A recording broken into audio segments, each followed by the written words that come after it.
Welcome back, and thank you for tuning in today with Focus Forward, the Rayanne K. Irving podcast. This is your host, Rayanne K. Irving speaking.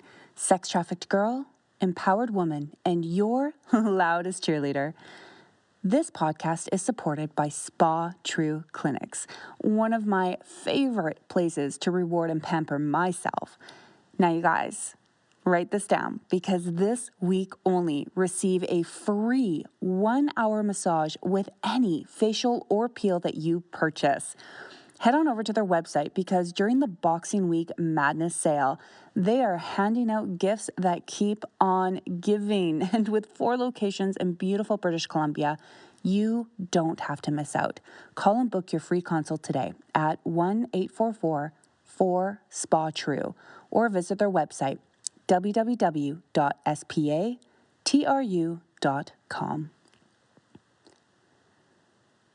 As 2020 nears to an end and a new calendar year lies ahead of us, I want to take a moment to remind you that you can kickstart your life, your dreams, your goals at any time of day, month, or year that you choose.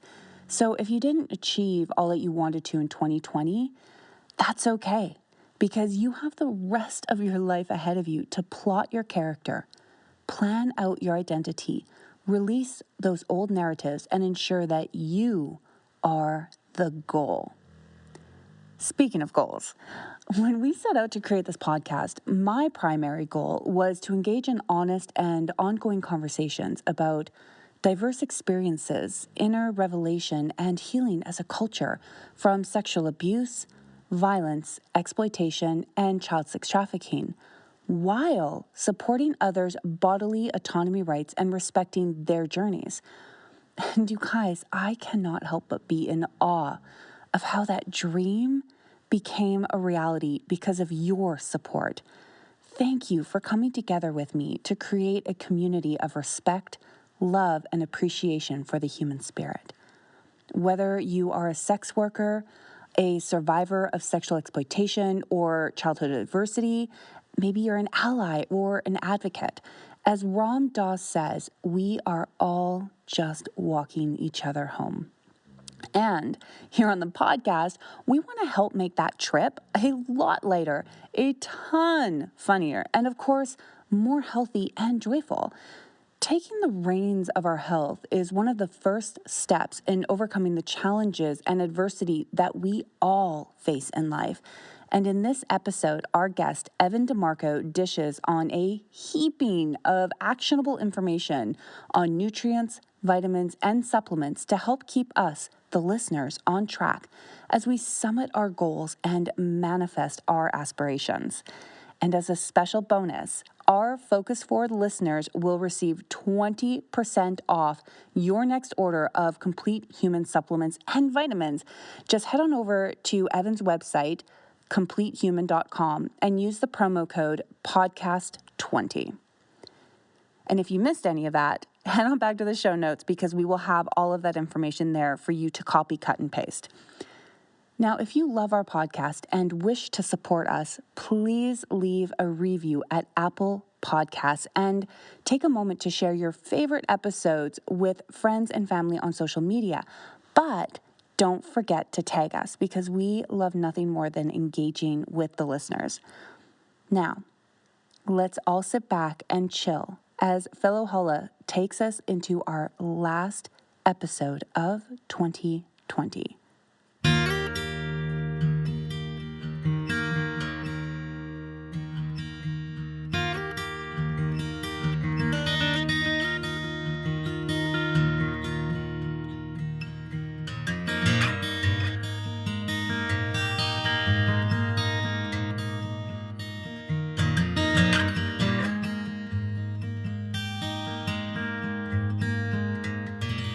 Good morning, Evan. How are you doing today? I am well. How are you doing? I am so excited that you are here with us. This is just awesome. I've been wanting to talk about supplements and vitamins for a really long time now, and especially nutrition. And so it's an honor to have you here with us today. Thank you so much. No, thank you. I appreciate that. And you are a leading sports medicine and nutrition expert, a published author, public speaker, and you do a lot of guest spots on television, radio, and digital platforms. But I don't know a whole lot about your background on how you stepped into this passion that you have for nutrition and sports medicine. And I was wondering if you could walk us back through that so that I could just get a bigger idea of where your interest in this comes from. Yeah, great question. So I grew up in a small town in northern Colorado, and sports was really one of the only ways out of that town. It's a cow town. It's ConAgra's largest feedlot, and I played sports my entire life, and I recognized that sports was my opportunity to expand my horizons, to get out of Greeley, Colorado, and do something. And so, I played baseball. That was my go-to sport, and I got hurt. And unfortunately, my dreams of professional stardom kind of came crashing down around me. So I had to find another way to get out of Greeley, and I did that through becoming an investment banker. I worked my way through investment banking and got up every morning, put on my three-piece suit, put on my tie, and every time I did that, a little bit of my soul would die. uh, Mm. I hated it. I thought that I wanted it. I thought it's like, oh, okay, I could do this job. I could create a career out of doing this, and it wasn't what I was passionate about. I kept coming back to this idea that I needed to play, I needed to be active, I wanted to inspire people to live healthier, better lives. So I did that for a long time, and then after the mortgage collapse, I left Wall Street. I ended up acquiring a sports nutrition company, and I did it from a business investment standpoint. My real focus was to acquire this company and see if I could turn it around. But once I did this, I kind of reignited my passion for sport. My problem was I didn't have the scientific background to really be doing any of the formulation. So I could look at it from a business perspective, but I couldn't understand the science behind how do I create a product that's going to help people. So I decided, go back to school and study all of the stuff that no one ever wants to study, your organic chemistry, your biochemistry, all the stuff that people like, and at this point I'm, late 20s. So I think I was the oldest person in some of those classes by a long shot, and I was doing night school. And I would go into night school and take these classes, and then I would go into the lab the next day at my company and work with the lab technicians that would come in with all these questions and these ideas. And these guys hated me, like just really wanted me to leave the room. But it gave me a really fascinating crash course in biooptimization, bioenergetics, the business side of product formulation, and how did I tie all of those together in marketing so that I could create products that would actually sell in the market. And that was really one of the things that I was so shocked with is some of my first products were just what I considered brilliant, right? Like these are going to change people's lives. But if you couldn't market them appropriately, or if they were so expensive that the average person couldn't buy them, then they would never go anywhere. And I learned quite quickly the nature of the sports and, shall we say, dietary supplement business. And I look at Gatorade as kind of the patriarch of that. Mm. You've got 87% of $1 billion global annual market share going to a company who sells sugar water. And they do that because, at the end of every Super Bowl, we have this Gatorade, bucket that gets dumped on a coach. Marketing drives sales, not product. And so, I kind of took that to the next level and, sold that company, ended up developing prenatal vitamins, dietary supplements at the, last click, it was about 1,500 products for close to $1 billion in sales. But over the time, I've been able to really kind of shift the market to understand that quality is more important than cost. Quality is more important than marketing. It doesn't matter, what the local basketball player is drinking, because chances are it's just water. Mm. Um, it really matters what you're putting in your body and why you're putting it in your body. Absolutely. And that is just for me, that's the perfect place to segue into, obviously one of the big parts, components of our podcast here is discussing human trafficking. And, with sex trafficking, what's really interesting about what you're saying about what we put into our bodies is there's often a lot of questions about, why do people, how do they become more susceptible and, to manipulation and to being trafficked? And why is it that people can't seem to get out all the time? And, or why is it that when people do make that shift and they are able to exit, how is it that they end up getting sucked back in, and or why do they end up having reoccurring experiences later on in life, and they keep walking back. And for myself, I really made a connection between what's going on with a person's intake of nutrients and, what is it that they're eating, and do they have brain fog going on, and are they able to produce the hormones that they're in need of in order to transition into a much better place in life, right? Or are they going to remain in a brain fog and unfortunately, recycle and step back into a default future? And so I'm so excited to jump into this with you. And maybe we could start off with talking about foods and even GMO foods and why it's so important, if you wouldn't mind. Yeah, I mean, food is life, right? Hmm. Dietary supplements are, by their definition, supposed to supplement what you can't get with food. Now, have we cocked our world up to the point where supplements are more essential? Absolutely. If we look at the diet over the last 200 years of, let's just say, Americans, right? Things like omega 6 to omega 3 ratios, how we've genetically modified crops, how we've used pesticides, how we've increased our omega 6 to the point that we're so hyperinflamed. All of these are systemic issues. And we're not going to fix those with a kale smoothie. We're not going to fix those with a fish oil. We're going to fix those with an overarching approach to health and wellness. But food has to be kind of the basis of what we go to. Now, here's the problem, right? And people ask me all the time, what should I eat? I don't know. Go to Barnes and Noble, if there is still such a thing, or go to Amazon and just type in diet, and there's a billion freaking books out there. And all of those books are designed to do one thing and get you into someone's lead magnet. They're designed to get you into someone's funnel so that you'll buy something. Keto, not sustainable. Paleo, maybe it works for you. Are you a pescatarian? Are you a vegetarian? It doesn't matter. Without appropriate diagnostic testing, what you put in your mouth is almost inconsequential. You could just be eating toothpaste, right? So we've evolved to the point where science gives us the opportunity to look at your microbiome, to look at your mitochondrial function, to look at some of the really important biomarkers and say, this is what you should be eating. And then eat accordingly. Remove the GMO, try to go organic, focus on what does your body really respond to, and then do that. Because that ultimately is the biggest spot, or the biggest thing that we can do to impact our health, is just start to eat the way that our body wants us to eat. No, absolutely. And, I love that you brought that up about, what we're putting in. You could be eating toothpaste. That was really funny. Let's talk a little bit about, for people that are in survival mode, for people that are living on the streets, for people that are not necessarily um 100% in control of the food that they are eating. Can we talk a little bit about uh, all calories aren't equal, and the macronutrients, and how those macros, especially the grains and the fast food, do affect that inflammation, which circles back to the omegas, which you are so passionate about? Yeah, so if we look at about 150 years ago, the epidemiology of human beings, or even the Inuits, which Dr. Jorn Dyerberg studied quite extensively in the 60s, we had an omega 6 to an omega 3 ratio of about 4 to 1, and most physicians, most scientists have kind of agreed that that's a pretty good ratio, right? 4 parts omega 6, 1 part omega 3. Now, where we're at right now in the United States is about 20 to 1, sometimes 25 to 1, even higher than that.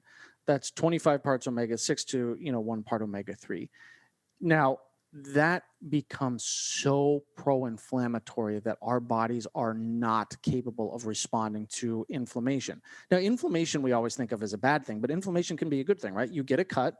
That cut, signals your body to go to that area and start healing. And the inflammatory response, or the resolution of that inflammation, is what allows us to heal. Chronic inflammation is the root cause of all disease. If we can't fix acute inflammation, it becomes chronic, then it becomes disease. But if we're so inflamed, our body has no ability to stay ahead of that curve. And that omega 6 to omega 3 ratio is one of the biggest things that we can do day in and day out to impact our body's ability to resolve inflammation. that directly ties back to the food that we're eating. And so all of the junk food, the potato chips, the sat fats, the McDonald's, the Taco Bell, every time you put one of those things in your mouth, you are directly impacting that omega-6 to omega-3 ratio. And simply put, here's the funny thing, right? Does anybody drive through a McDonald's drive through and think this is healthy? Probably not. I mean, They think like it it's tastes great. yeah, of course it tastes great. It's the same thing with cigarettes. Do you really need to put a cancer warning on the side of a cigarette package? Nobody puts a cigarette in their mouth thinking, "Oh my God, this is healthy." We know that these things are not healthy, but we have been conditioned to want them, to crave them. And so yes, the challenge for someone who's in survival mode is to try to move away from that, to try to move away from that conditioning. Now, that's the other issue, right? Like if you're in survival mode, the dollar cheeseburger might fit the budget. Mhm. The top ramen might fit the budget. And so how do you eat appropriately within a budget? And those are some of the things that we have to face, right? Like there's no simple answer to that. We as a society have to put healthy eating above the Monsantos of the world who are driving the cost of crap product down so low that the person who is budgetarily confined, especially in the age of COVID, is going to choose the sleeve of Pringles over the head of lettuce. Mhm. Yes, absolutely. Well, and there's also typically emotional reasons why people are reaching for that, especially if you have been in a state of depression for a while and you're looking for that quick pick me up, that quick fix, and uh, carbs can give you that quick fix and or the sugars that are in them as well, right? Which just tend to affect your mitochondria and they affect your serotonin levels, which circles back to that gut health, which indirectly is, I mean, that's being called the second brain, and so that affects your brain health and your ability to make healthier choices in life. Maybe you could tell us a little bit about that, about the value of how calories are not all equal, and we could talk a little bit about macronutrients for people that Yeah, don't know much absolutely. about it. That's always been kind of the default response, right? Hey, you go to someone, I want to lose weight. Well, don't eat Mhm. as much, or it's 3,500 kilocalories per pound, so you either have to burn more calories or eat less to lose weight. Now, academically, yeah, the math on that makes sense, but that's just not the case, right? So, and this is the funny thing. I remember in a high school health class, one of the questions was the cross country team went to dinner the night before a meet and they were all excited because pasta was on the menu and you had to explain why they were excited. So then Mhm. there was the conversation about complex carbohydrates and how they provide fuel. Um, Now, carb cycling does make sense, right? Metabolic flexibility dictates that carb intake should be matched to energy expenditure. But let's take a quick step back before I get too science geeky on this one. You've got your three macronutrients, you've got your protein, fats, and carbs. And so, how does our body respond to that from an evolutionary standpoint?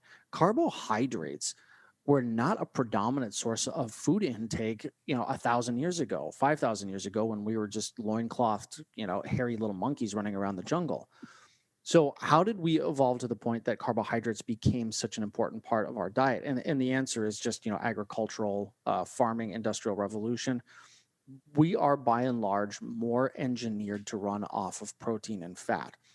The great debate, I think, in scientific circles is fat better source or than, should you have more fat than protein? And we call that the keto diet, right? High fat, medium protein, low carbohydrate.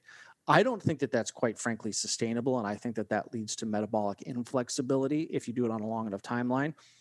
We want metabolic flexibility where your body can efficiently switch between burning fat and carbs for fuel.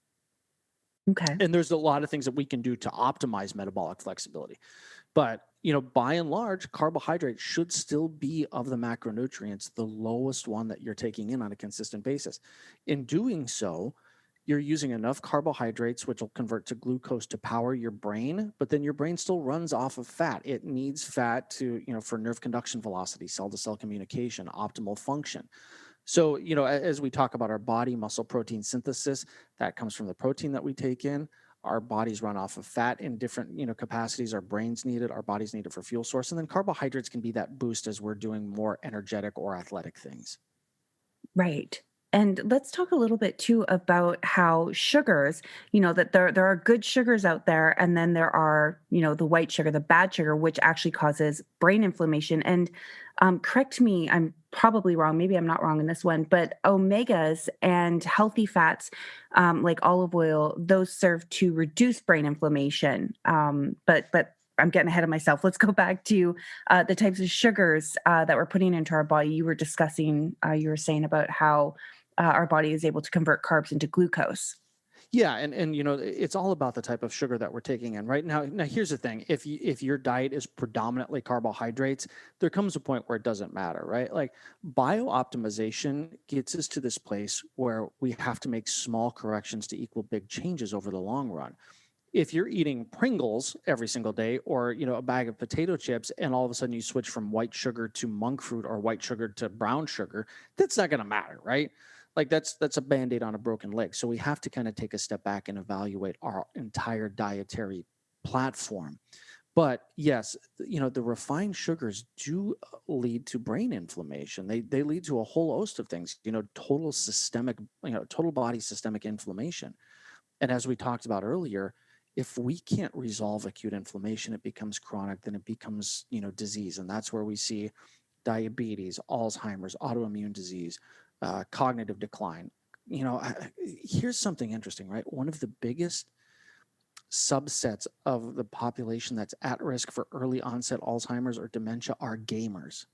And if you really think about that, these are people that are sitting in a chair for 10 hours a day in front of blue light with horrible diets, usually utilizing caffeine and other sugar substances to keep themselves going. And we wonder why some of these people are showing these beta amyloid plaques and tangles in their brain at 40 years old. I mean, that's scary, right? Like lifestyle is absolutely an essential component to health and wellness. And if we look at some of these subsets, we can start to see absolutely why diet and supplementation and activity level will equal specific outcomes regardless of what those are. No, for sure. And I think that it's good that you bring that up about, that screen time, right? And with that screen time and our ability, also food affects that because food puts us into a state of numbness. Food's my number one drug. Like I don't smoke, I don't drink, I don't party. Food has become my thing that I'm now working with myself. But we go to that screen time when we start to numb out, right? And then that just creates this perpetual cycle of, hey, we're numbing out with food, but then our brains are kind of tired and sluggish. And so we end up just doing that, that scrolling, right? And then that scrolling, we end up sitting down and an hour or two goes by, and then our bodies signal to us that they're hungry.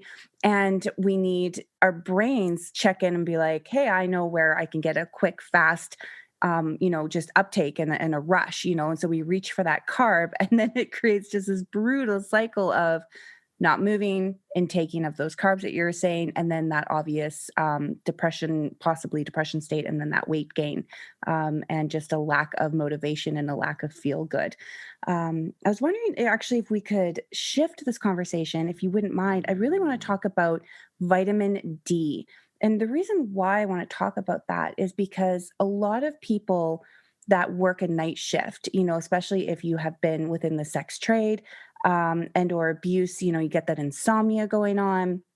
And then you spend half of your day sleeping where, you're not getting that sunlight, right? Which can really contribute to depression. But you would know more about that than I would because you have created supplements and nutrients to help with this. So I was wondering if you could delve into that with me. I'm assuming a lot of the people who are listening to this saw the movie Twilight. And here's what I can't figure out. How is it that vampires, outside of all the weird, magic of vampires, can live forever when they never see the sun? I mean, like the sun is kind of one of our most important tools to health, and vitamin D comes with that. You hit the nail on the head, Rand, is night workers, night shift workers, people who have swing shifts have a much higher propensity of cardiometabolic disease, cardiovascular disease, diabetes, or, obesity. Now, vitamin D is one of the essential things, and we're hearing a lot about vitamin D in the age of COVID. Hmm. Uh, Donald Trump was treated with it. So many people are talking about how it has a demonstrable impact in treating COVID. And vitamin D plays a has a whole host of benefits in our body, but we have to be able to take it in properly and then synthesize it properly. And so, yes, I mean, these are some small shifts that we can make in optimizing our health is get outside, right? Like get out in the fresh air. Yeah, I know people are struggling, especially in some of the things that you talk about, right? They've had an absolute crap experience. There's so much trauma, and there are definite things that people need to do to overcome that trauma. But from a purely control mechanism standpoint, things that you can control, get outside, like just walk, get as much sun as you can. Those things that happen when we start to synthesize vitamin D from the sun are so important in our inflammation resolution, our ability to convert polyunsaturated fatty acids into resolvins, protectins, myrisins, our ability to just think clearly. Um, I talk about it just on the standpoint of the energetic amplification that comes from being outside and being in nature versus sleeping during the day. That alone is huge. Hmm. So we could talk. I could spend months talking about the biochemical pathways of vitamin D, but it is so essential. It's something that you need. Now, can you overdo it? Absolutely, right. And we're starting to see that where people because of the fear of COVID are overdosing on vitamin D, and then they become hypercalcemic. So it means their bones become brittle. Their body's not able to actually, balance those electrolytes or balance the calcium and the vitamin D. So then we start to see some issues associated with that. So again, I always come back to, if you have the resources, test, optimize, test, figure out where you're at. If you're really low on your vitamin D, which chances are you're going to be, how do you supplement with oral vitamin D as well as the sun? And then 6 months later, test to make sure that you're not going overboard. And then you've got an issue associated with too much vitamin D. What I believe I heard you were talking about, one of your go-tos is you take vitamins for a certain amount of time and then you take a break from them in order to help your body reset. Can you tell us a little bit about that? Yeah, and that's the challenge, right? Because every dietary supplement out there is their business model is predicated on you taking that every single day. It's Mm. the Starbucks model. Come and get your 700 calorie caramel macchiato. But yeah, we need, our bodies need to crave things, right? And so I go 6 weeks on, 2 weeks off. And that's kind of like my cycle is I'll take supplements for 6 weeks and then I'll stop taking everything for 2 weeks. And I think what that does is it just allows me to reset, right? I feel so much better after that 2 weeks where my body, I know, like I'll take that first vitamin D or I'll take that first fish oil. I'm like I can just feel it. Mhm. But I think the simple answer is if we look at fat soluble vitamins and take omega-3 from fish as a perfect example. If you take a fillet of salmon out of your freezer and you set it on your counter and you go away for 6 weeks and then you come back, what is that fillet going to smell like? Ugh. Yeah, exactly, right? You're not going to eat it. I So would if we're feed that to my cat. no, of course not. Like, you're going to have to burn your house down after that. Mhm. Like, forget it. It's, fumigate the home, burn it to the ground and start over. But if we don't metabolize those polyunsaturated fatty acids, if we don't metabolize those fat solubles and they just store up in our fat or they store up in our body, they have the potential to become rancid, to become toxic. So we need to give our bodies a break so that they can basically flush our system, that they can metabolize all of that stuff. And then we begin again.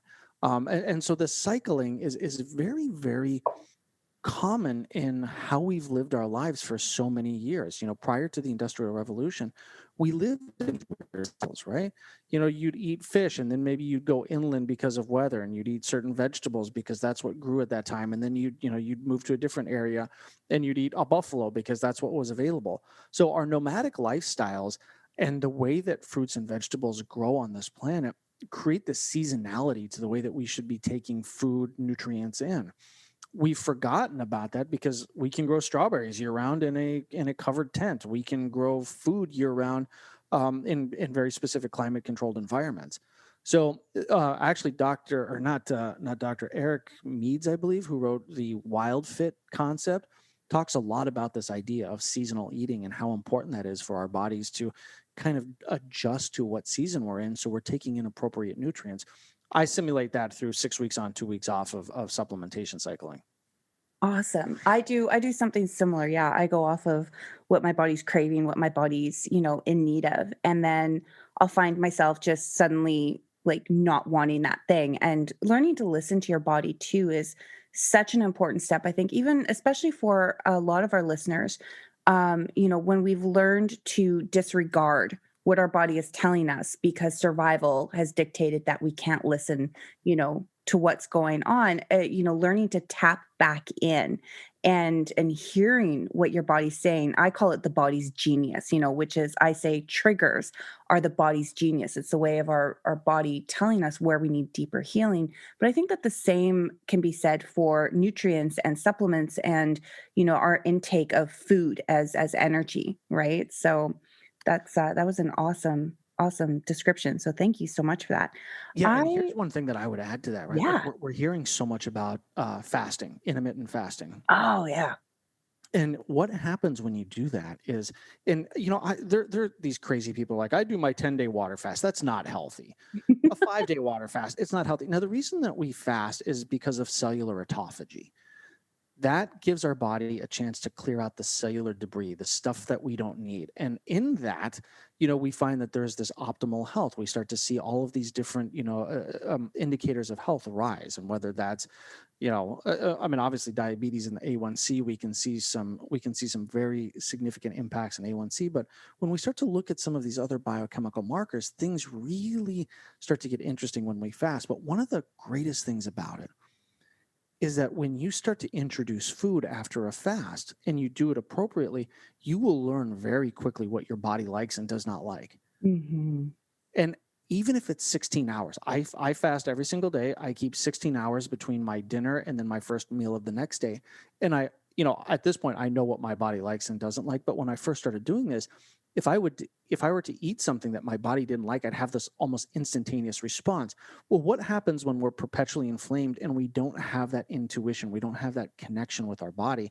Well, if you fast for 16 hours, then you go eat, or if you're eating McDonald's every single day, well, your body doesn't have communication pathway with your brain, right? You're like, well, that's just food. I ate it. It tasted good, yummy. I'm going to go sit on the couch and watch Netflix. Right. When you take a step back from that and you fast, and then you give your body a chance to really talk to you about what it is you're putting in it, you have this amazing connection with yourself about what you should and should not be eating. And it's so clear. I love that you brought that up. This is how I found out that I am yeast intolerant, dairy sensitive, and actually allergic to avocado. Oh, I had wow. no idea before that. And I introduced the fasting. And then when I would bring food back in, my body made it very clear what it was willing to tolerate and what it wasn't. It does make a massive difference to how you feel. That's so great that you brought that up. I think I don't know. Maybe you can explore this with me. But for me, the only downside to fasting is I, due to a lot of my trauma, I became a binge eater, because I didn't always have access to food and it was something that was denied. And then when you did get food, it was like, you just slammed it into your mouth. And then after a while, food became tasteless because it was just it was your body's means of survival, but you didn't actually have an interest in what was taking place. What are the risks of, say binging after fasting? If is there any there? Oh, absolutely. Yes. And if you fasting is not for everybody, right? There you do have to have mental fortitude. You do have to be kind of in a healthy mental spot to fast, because that's exactly what happens, right? If you go 16 hours and then all of a sudden you're eating, well, then your brain is like, well, I've got to prepare myself for the next 16 hours of fasting. So, there are some tips and tricks that we always talk about when it comes to this, right? Food is community. And if you're at a place where you can share food with people, that that really starts to reframe our perspective of food. And I think back, I come from a big Italian family, right? Like food was community. You just sit around the table, you'd have that moment with your family. And it didn't matter what you were eating, you were just there with the people that you cared about. For the people listening, if you can start to instill community back into your food, that goes a long way towards creating that healthy relationship with it. Because again, like sitting in your car eating a Big Mac, that's not a healthy relationship with food. Sitting at a table with people and having a conversation or talking about things, or just sharing that energy with people, that's a healthy relationship. And if you can begin with that and then go portion control, and portion control really is this: okay, I'm going to put X amount of whatever it is that I'm going to eat on my plate, and then that's where you stop.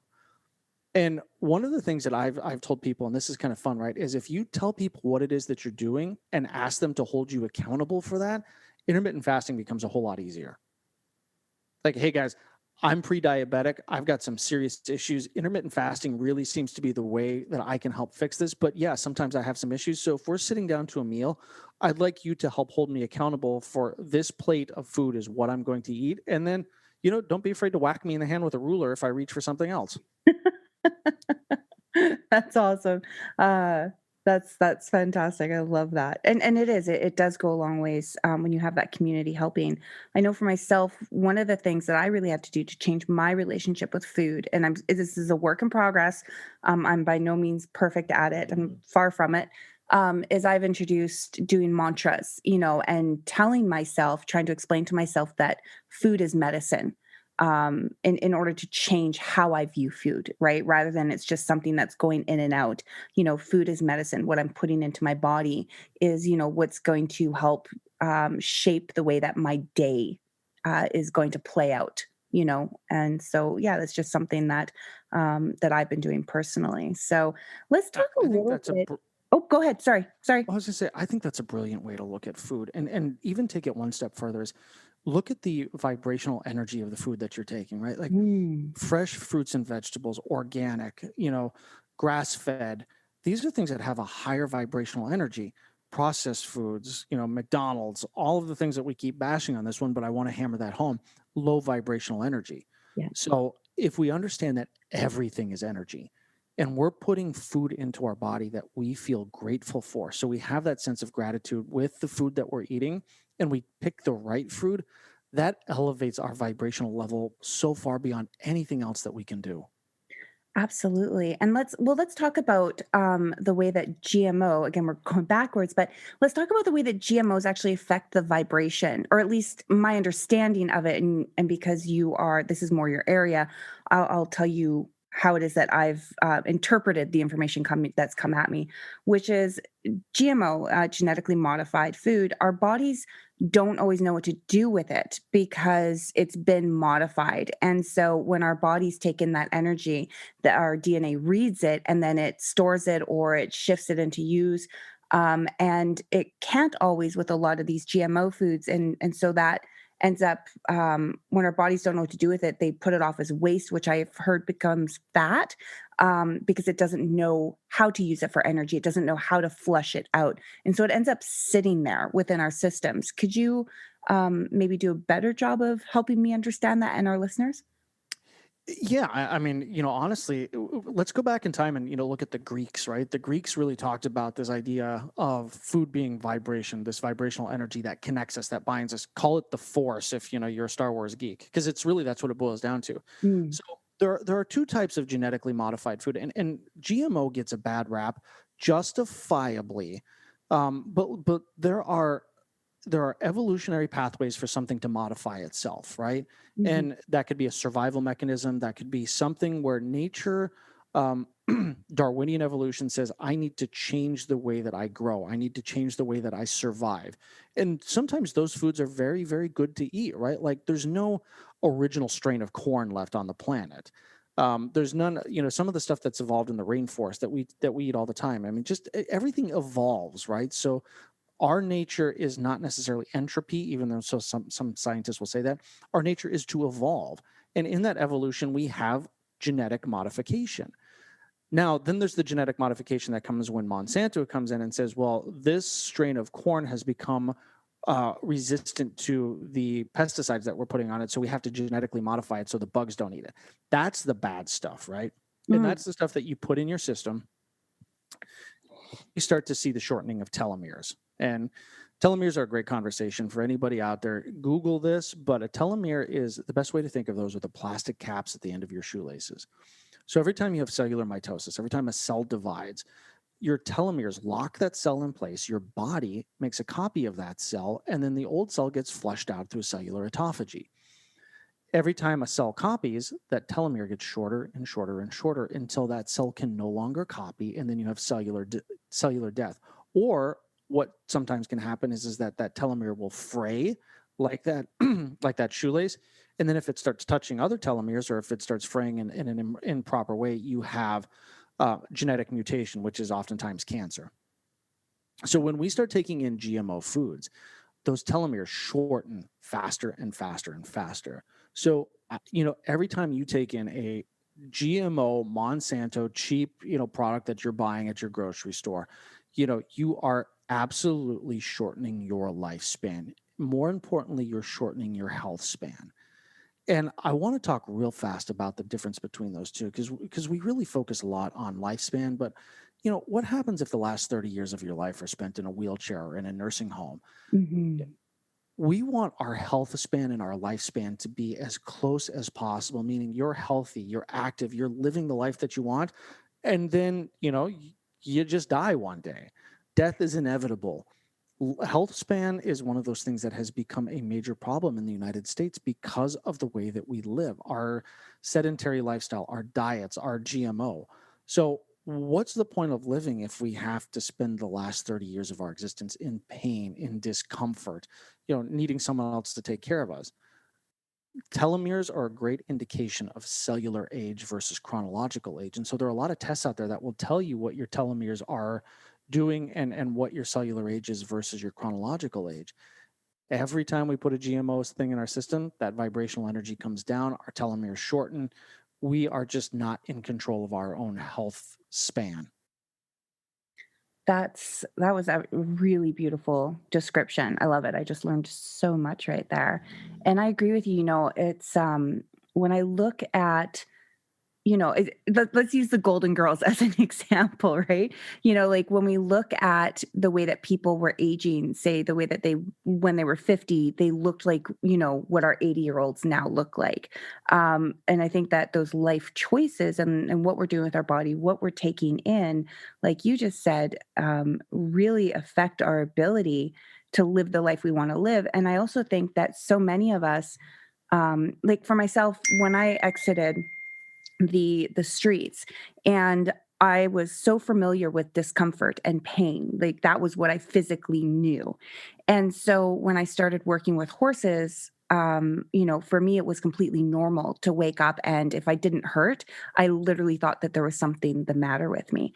And so I lived on Advil, and I lived on coffee and cigarettes as a way of just sustaining. I didn't know what it was to not be in discomfort. And now, I'm 38 now, and I don't take Advil. I can't remember the last time I took a pain pill in order to, kind of alleviate some kind of symptom that was taking place within my body, because now that I am eating organic foods, now that I'm supplementing, now that I understand, the need for magnesium, and I'm drinking water, and I check the level on the water to make sure that, it doesn't have too much stuff in it that shouldn't be there. I find that I'm actually more active. I'm healthier. My body regenerates faster, and my brain is clear, and I'm able to make better decisions. But for, 10, 15 years, I thought it was normal. It was just normal to feel that poor. It was normal to have to push to drink 10 cups of coffee and smoke a ton of cigarettes in order to get through the day. And I think that, that's what we've been trained to believe is true, is that we have to be busy in order to be doing well. And we're trained to think that, in order for us to succeed, it has to hurt. Right. So anyways, that's just my Yeah, personal that's the no experience. pain, no gain philosophy, right? And Yeah. Yeah. that is not true. It's We screwed ourselves up so badly, and we can point to all of the reasons why, right? But the reality Mhm. is we're at the place where we're at. We have the tools available to us. We have the knowledge available to us. So now it's up to us to for you know to stop pointing the finger. The Industrial Revolution gets beat up all the time, right? Here's a perfect question for how long are we supposed to sleep? 8 hours? Yeah. So let's do right. That's the natural answer. And the reason for that is in the Industrial Revolution, we needed a way to break up man's work day appropriately. So it was 8 hours of sleep, 8 hours of family time, 8 hours of work time. It was, a nice mathematical, let's take a 24-hour day and cut it in three. Well, our sleep cycles are 90 minutes. So if you divide 8 hours by 90 minutes, it's not a nice round number. It's 5.33333. So our sleep cycles dictate that we should sleep between like 6, 7.5, or 9 hours. So, all of these things, like, people set their alarm clock for 8 hours and then they wonder why they're waking up in the middle of this intense dream cycle. And then they have to hit the snooze button 6 times, which causes a whole host of other issues, right? Like, we have the science, we have the research to say, how do we start to bio optimize? How do we make these small corrections so that we can impact our life so that we don't have to say things like, I'm sick and tired of being sick and tired? Hmm. I love that you've delved into sleep because I was always curious about that.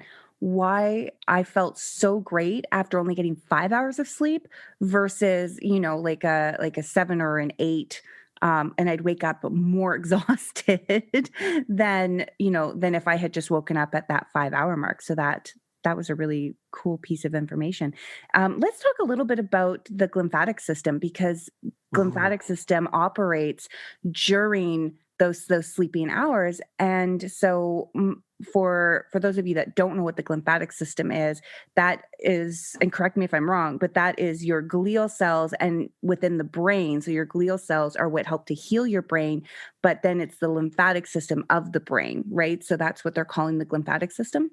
Yes, and I love that you brought this up. And the funny thing is, a couple of years ago, and I've spent a lot of time in the brain health world, especially on prenatal vitamins. And Hmm. so when the glymphatic system came up, this was probably 5 years ago, and someone said it at a conference, and you could see like everybody's kind of looking around, like, did this doctor mean lymphatic, or did he, And then he started explaining it. I'm like, so yeah, your glymphatic system. The best way to think about this is a cerebral spinal fluid wash.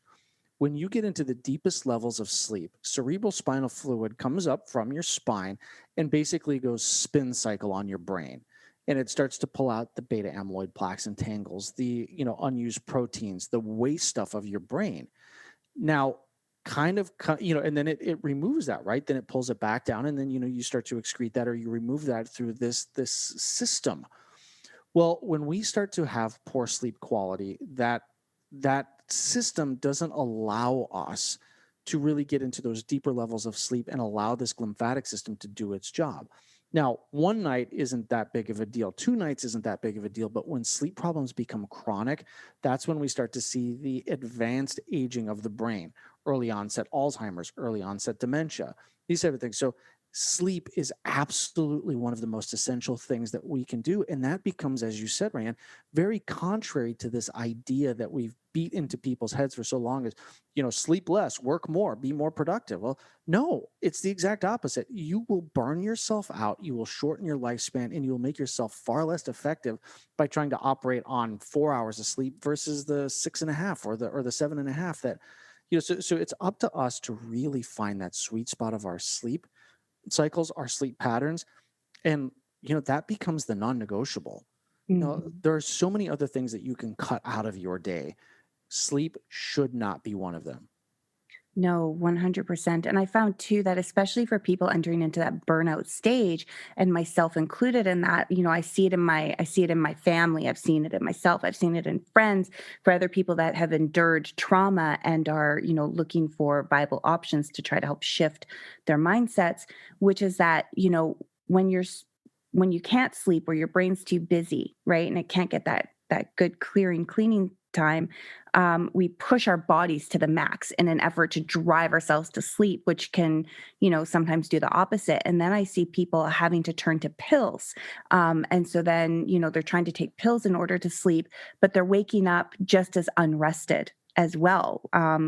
Yeah. So it's quite there's so much to go into there. And it can really kind of just send you down the wrong lane and create just more waking hour problems, has been my experience of that.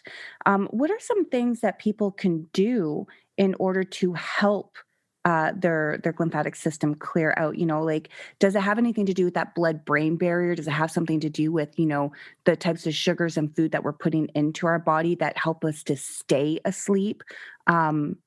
Yeah, maybe. Absolutely, right. And I think that one of the things that we can talk about without going too far off the rails is the endocannabinoid system, because we're really starting to understand a lot more about that. And that's a topic that's come up in conversation really as there's been this big push to legalize CBD or phytocannabinoids. But the endocannabinoid system, which is made up of these CB1 and CB2 receptors located throughout your body, does modulate our sleep cycles. So we have to put ourselves in a place where we've got an optimized endocannabinoid system. Our resolvins, protectins, and myrisins are helping us resolve inflammation, before it becomes chronic. And we're doing sleep, we call it sleep hygiene, right? Okay. Let me take a quick step back. This was an interesting, I did a talk on this a couple of years ago, and it was before we really got into the understanding of how important sleep was. But I asked the question, outside of biological functions, what's the most thing everybody does when they wake up in the morning? And of course, nobody says anything in the beginning. And then after a couple of seconds, one guy's like, I check my phone, right? And this becomes chronic. Everybody checks their phone. In fact, a lot of people are checking their phone before they even go to the bathroom or brush their teeth.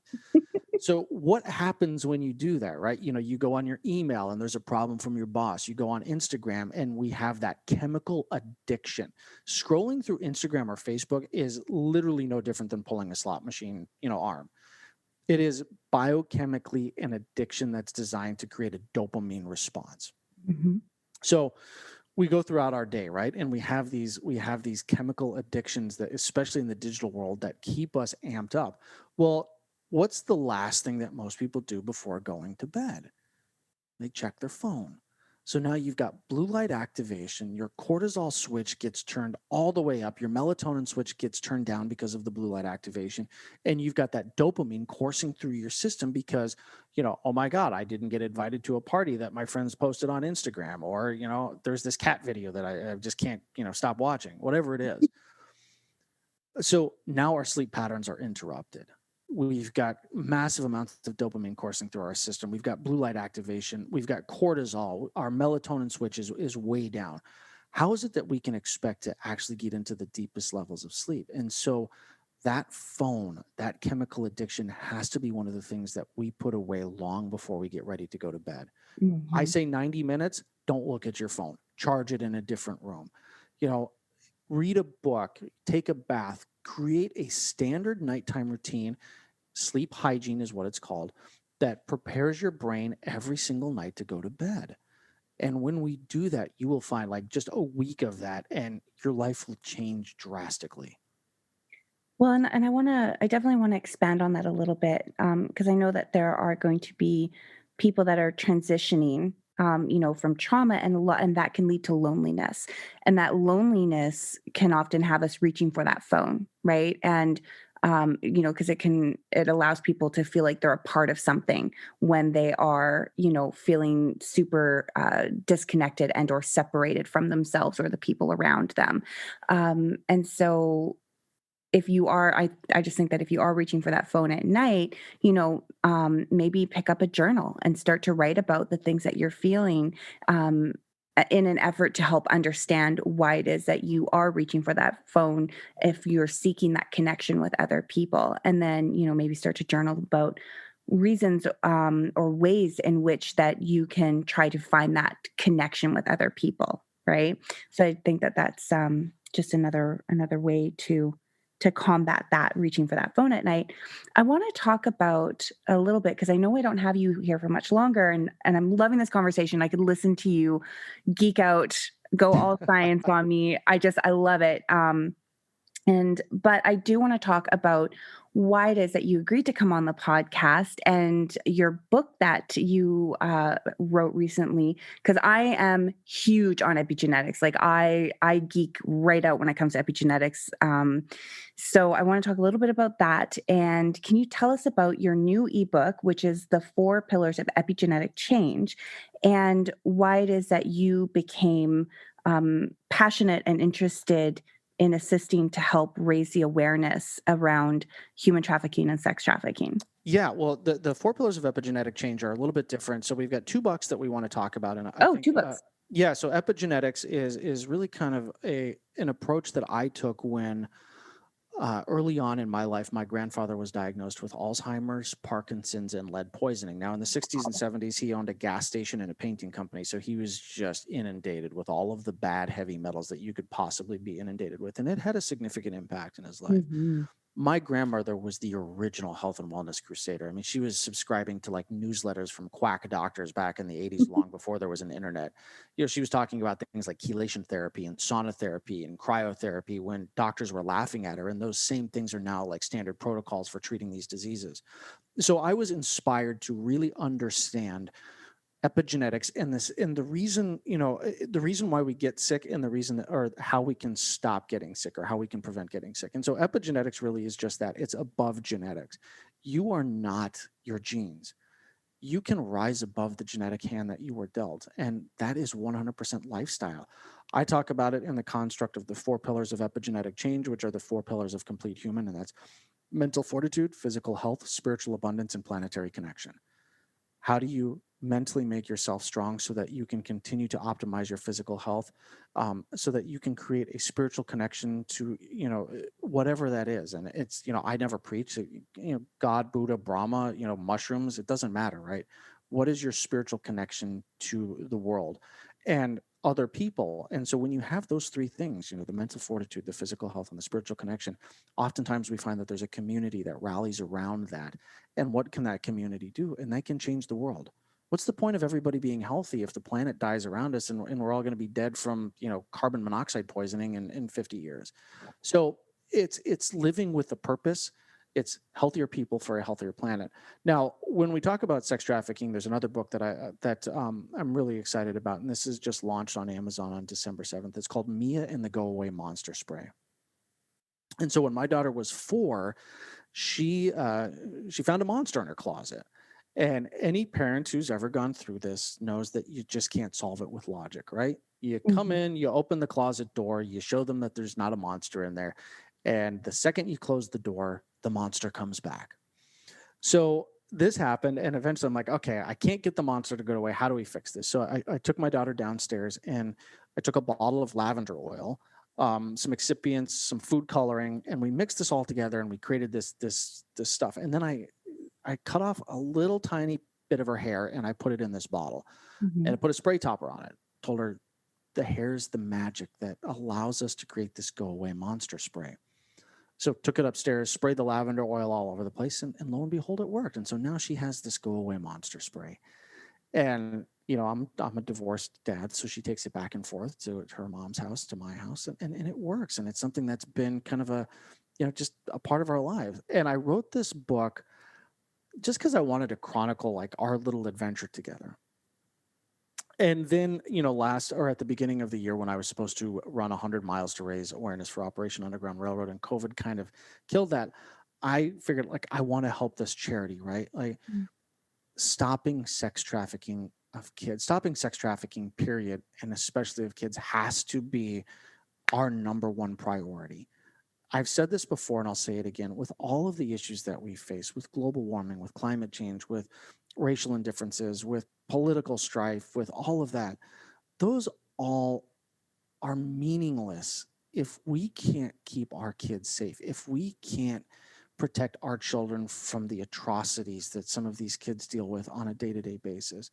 And so Mia in the Go Away Monster Spray was a story of how did I keep the monster out of her closet? And I'm like, well, maybe I can help raise money to keep the real monsters away. And so I paired with Operation Underground Railroad, and the goal is to raise $2 million for this charity. And believe me, I love charities that support the rehabilitation of kids that have gone through some of these atrocities. But I don't want them around. Mm-hmm. I want to solve the problem, and I want to make sure that there's not a single kid in the world that ever has to deal with it. I want to make sure that there's not a single parent who ever has to live in fear that their kid is going to be taken. I want to make sure that we create a world where people who would even consider the sex trafficking of kids don't have a place in society. And so that's the goal of all of this. Me and the Go Away Monster Spray is my effort to end sex trafficking, period.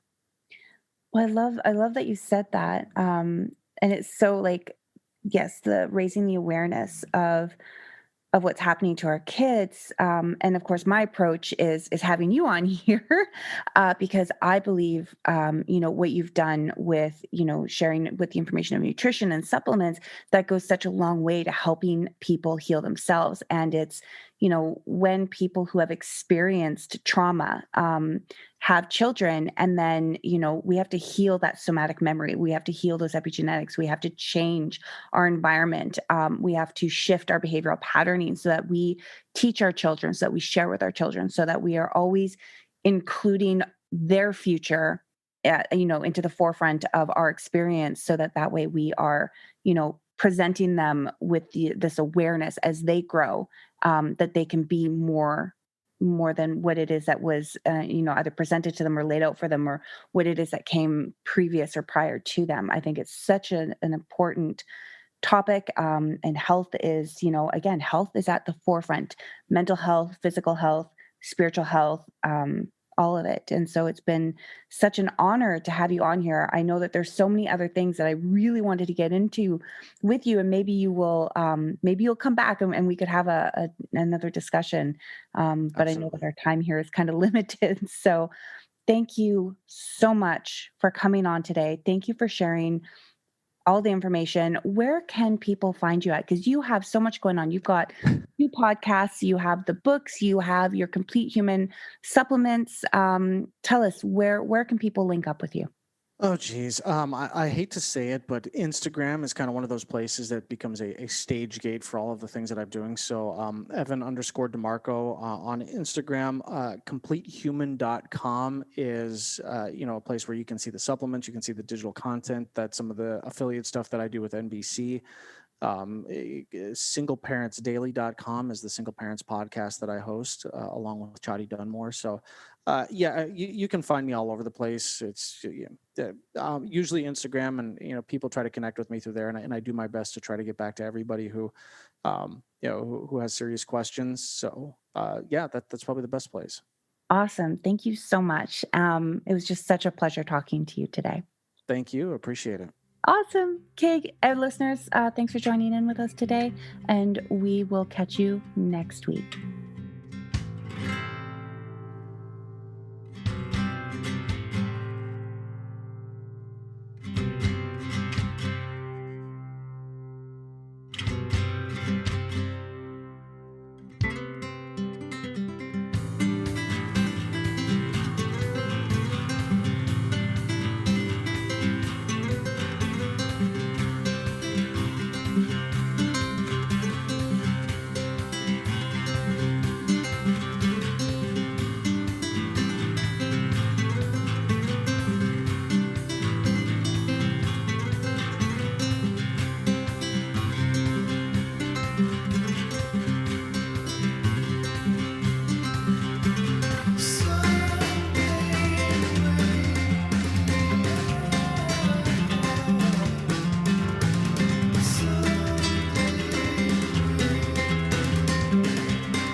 Disclaimer. This podcast is for informational purposes only and does not necessarily reflect the opinions or viewpoints of the host, producer, other guests, or sponsors. I, Rayanne K. Irving, am not, nor have I ever been, a doctor or therapist, and none of what I say is intended for professional or medical advice.